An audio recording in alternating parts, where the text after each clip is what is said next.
দেখো আজকে 5টা বাল্ব চলে এসছে গ্যাডিওলাসের। তো মিশোতে অর্ডার দিয়েছিলাম, মিশো থেকে এটা আনিয়েছি। দেখো ওপরকার খোসাটা ফেলে দিচ্ছি।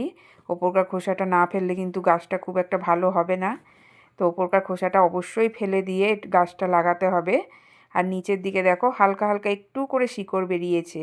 আর ওপর দিকে কিন্তু গাছের যে ট্যাগ, সেই ট্যাগটাও কিন্তু বেরিয়ে গেছে অল্প করে।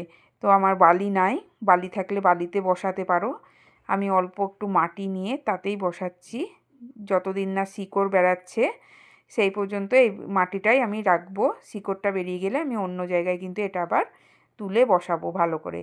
তো এই দেখো ওপরকার যে ট্যাগগুলো বেরিয়েছে সেগুলো যাতে ভেঙে না যায় সেটা কিন্তু খুব ভালো করে খেয়াল রাখতে হবে। এই দেখো কত সুন্দর একটা গাছের ট্যাগ বেরিয়ে গেছে কিন্তু। আর 5টা কালার আশা করছি, জানি না কি কি কালার হবে। তো আমি এই মাটিটাতে বসিয়ে দিচ্ছি, 5টা আটবে না তাও একটু বসিয়ে দিচ্ছি কষ্ট করে। আর এটাই কিন্তু ট্যাঁক নাই, জানি না এটা হবে নাকি, তাও বসিয়ে রাখি। শিকড় বেরালে আমি অন্য জায়গায় আবার তুলে এটা বসাবো। তো অল্প করে মাটি দিয়ে বসিয়ে ওপর থেকে আবার একটু মাটি দিয়ে ট্যাঁকটা যাতে ঢেকে না যায় সেটা কিন্তু খেয়াল রাখতে হবে। এবার ওপর থেকে অল্প অল্প জল দিয়ে এটা আমি রেখে দেবো ছাওয়া জায়গায়, যাতে গাছটা বেরায় আর শিকড়টাও যাতে বেরায় সেই পর্যন্ত। এই দেখো।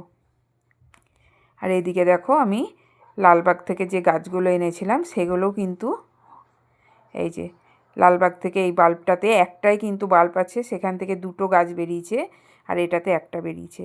তো কেমন লাগলো অবশ্যই কমেন্টে জানিও।